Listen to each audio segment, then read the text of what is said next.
సిద్దిపేట జిల్లా దౌలతాబాద్ మండలంలోని ప్రాథమిక ఆరోగ్య కేంద్రంలో డాక్టర్ నాగరాజు 2 సంవత్సరాలుగా పనిచేస్తున్నారు. హాస్పిటల్లో మెరుగైన వైద్యం అందిస్తున్నామని మరియు ఇతర గర్భిణీ స్త్రీలకు గాని రక్త పరీక్షలు చేయించడం, అన్ని విధాలుగా వారికి ఎలాంటి ఇబ్బంది లేకుండా తగిన చికిత్స చేయడం డాక్టర్ నాగరాజు చెప్పడం జరిగింది. మాన్యువల్గా చెక్ చేసి టెస్ట్ చేయించి రక్త పరీక్షలు చేయించి వారికి తగిన మందులు ఇవ్వడం జరుగుతుంది ప్రతి మంగళవారం నాడు. అదేవిధంగా ప్రతి బుధవారము అండ్ శనివారం నాడు ఇమ్యునైజేషన్ జరుగుతుంది. చిన్నపిల్లలకు టీకాలు, వ్యాధి నిరోధక టీకాలు అనేటువంటిది ఇవ్వడం జరుగుతుంది. మన మండల లెవెల్లో ఎక్కడ మనకు 4 సబ్ సెంటర్ లెవెల్లో అన్ని ఊళ్ళల్లో ఇవ్వడం జరుగుతుంది వ్యాధి నిరోధక టీకాలు పిల్లలకు. అదేవిధంగా ఫ్రైడే శుక్రవారం నాడు కూడా ఏఎన్సీ చెకప్ జరుగుతుంది. అంటే గర్భిణీ స్త్రీలకు మళ్ళీ చెకప్ చేయడం జరుగుతుంది. ఈ విధంగా మన పిహెచ్సి సేవలు జరుగుతుంటాయి.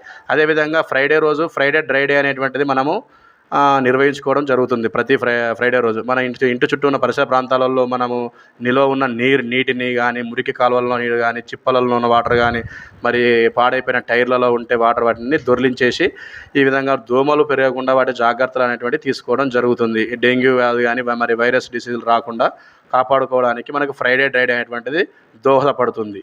అదేవిధంగా మనం ఇంకా ఏం చేసుకుంటామంటే మన పిహెచ్సిలో డైలీ ఓపీ చూస్తూ ఉంటాం. ఓపీ సేవలు అదేవిధంగా జరుగుతూ ఉన్నాయి. అదేవిధంగా ఇప్పుడు ఈ సమ్మర్లో మన డిఎంహెచ్ఓ ఆదేశాల ప్రకారము ఈ వడదెబ్బను తగ్గించుకోవడానికి ప్రతి ఉపాధి హామీ కూలీల దగ్గర ఓఆర్ఎస్ ప్యాకెట్లు డిస్ట్రిబ్యూట్ చేయడం జరుగుతుంది.